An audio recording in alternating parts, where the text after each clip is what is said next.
This channel does not promote any violent, harmful, or illegal activities. All content provided by this channel is meant for an educational purpose only.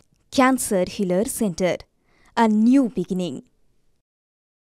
টালিগঞ্জে লুট পুলিশের স্ক্যানারে পরিবারের সদস্যরাই সোনার গয়না নিয়ে গেলেও ইমিটেশনের গয়না রেখে যায় দুষ্কৃতীরা। কেন পুলিশের স্ক্যানারে পরিবার আর কি কি তথ্য পাওয়া যাচ্ছে, কি মনে করছে পুলিশ, সবটাই জানবো। এই মুহূর্তে আমাদের সঙ্গে রয়েছেন আমাদের প্রতিনিধি। আমাদের প্রতিনিধির পাঠানো প্রতিবেদন আপনাদেরকে দেখাবো। রিজেন্ট পার্ক থানার ডাকাতির ঘটনায় ইতিমধ্যেই তদন্ত করেছে পুলিশ এবং তদন্তে বেশ কিছু প্রশ্ন উঠে আসছে।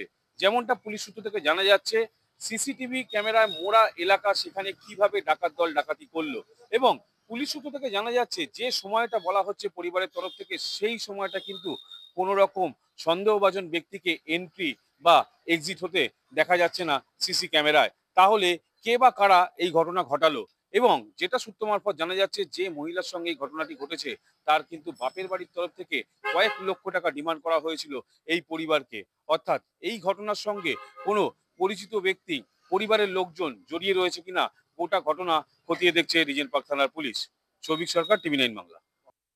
বিবাদীবাগ ছড়াও স্ক্যানারে একাধিক অস্ত্রের দোকান, বেআইনি কারবারে জড়িয়ে একাধিক অস্ত্রের দোকান, ধৃত রশিদকে জেরার পর এসটিএফ এর হাতে চাঞ্চল্যকর তথ্য।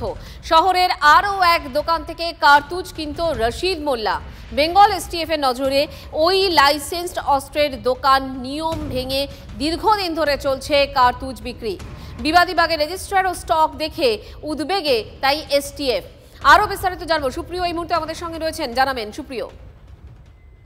মঞ্জিকা, দুটো বিষয়, তার মধ্যে প্রথমে তোমাকে যেটা বলবো সেটা হচ্ছে যে কার্তুজ কাণ্ডে ইতিমধ্যে আব্দুল রশিদ মোল্লা নামের যে ব্যক্তিকে বা যে অস্ত্র কারবারিকে তদন্তকারীরা গ্রেফতার করেছে, তাকে জিজ্ঞাসাবাদ করে শুধুমাত্র বিবাদীবাগের ওই একটি অস্ত্র বিপণী নয় বা সেখানকার ওই যে দুজন কর্মী তারাই শুধু নয়, শহর কলকাতার আরো একটি লাইসেন্স প্রাপ্ত অস্ত্র বিপণী থেকে সেখানকার এক কর্মীর মাধ্যমে কিন্তু এই হাজী রশিদ মোল্লা বিভিন্ন সময়ে বেআইনি ভাবে কার্তুজ কিনেছিলেন, এমন তথ্যও কিন্তু জানতে পেরেছেন তদন্তকারী আধিকারিকরা। আর বিবাদীবাগের এই লাইসেন্স প্রাপ্ত অস্ত্র বিপণীর পর এবার আরো একটি শহর কলকাতার অস্ত্র বিপণী লাইসেন্স প্রাপ্ত, সেটাও কিন্তু এখন এসটিএফ এর তদন্তকারীদের নজরে রয়েছে বা স্ক্যানারে রয়েছে, এমনটাই আমরা জানতে পারছি। তার পাশাপাশি ইতিমধ্যেই এই বিবাদীবাগের অস্ত্র বিপণীর যে দুজন কর্মী, অর্থাৎ শান্তনু সরকার এবং জয়ন্ত দত্ত, তাদেরকে জিজ্ঞাসাবাদ করে এবং তার পাশাপাশি দোকান থেকে বাজেয়াপ্ত হওয়া রেজিস্টার্ড এবং দোকানের বাস্তব যে স্টক, এই সমস্ত কিছু মিলিয়ে দেখার মধ্যে দিয়ে তদন্তকারীরা যে বিষয়টা জানতে পেরেছেন যে দীর্ঘদিন ধরে নিয়ম ভেঙে, অর্থাৎ বলা যেতে পারে যে বেআইনি ভাবেই কিন্তু এই কার্তুজ, বন্দুক এগুলোকে বাইরে অস্ত্র কারবারিদের কাছে বিক্রি করা হচ্ছিল।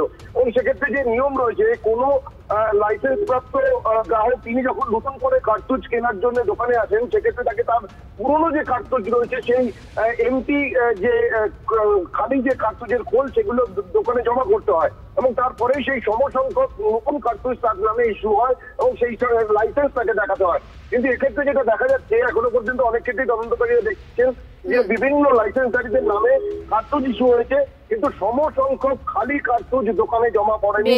অর্থাৎ এই যে লাইসেন্স গুলো ব্যবহার করে কার্তুজ ইস্যু করা হয়েছে, সেই সমস্ত কার্তুজই কিন্তু এই দোকানের এই সমস্ত অসাধু কর্মীদের মাধ্যমে হাত বদল হয়ে চড়া দামে তারা বেআইনি অস্ত্র কারবারিদের। সুপ্রিয়, নজর থাকবে আমাদের এই কার্তুজ কাণ্ডেই। তাই পুলিশের ভূমিকাও স্ক্যানারে।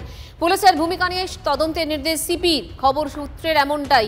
নজরদারিতে পুলিশের কোনো খামতি ছিল কি, খতিয়ে দেখতে তদন্তের নির্দেশ পুলিশ কমিশনারের। কার্তুজ কাণ্ডে পুলিশের ভূমিকায় স্ক্যানারে।